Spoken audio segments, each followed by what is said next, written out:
ମୁଁ ପ୍ରକୃତ ଦାକ୍ଷଲତା, ପୁଣି ମୋହର ପିତା କୃଷକ।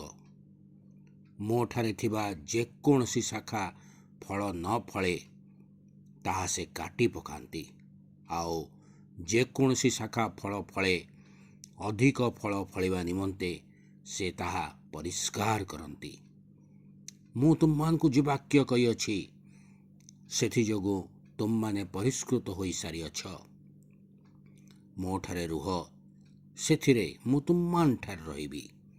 ଶାଖା ଯେପରି ଦ୍ରାକ୍ଷାଲତାରେ ନ ରହିଲେ ନିଜରୁ ଫଳ ଫଳିପାରେ ନାହିଁ, ସେହିପରି ତୁମମାନେ ମଧ୍ୟ ମୋଠାରେ ନ ରହିଲେ ଫଳ ଫଳିପାର ନାହିଁ।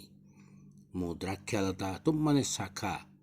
ଯେ ମୋଠାରେ ରହେ ଓ ମୁଁ ଯାହାଠାରେ ରହେ ସେ ପ୍ରଚୁର ଫଳ ଫଳେ, କାରଣ ମୋ ବିନା ତୁମମାନେ କିଛି କରିପାର ନାହିଁ। ଆମେନ୍।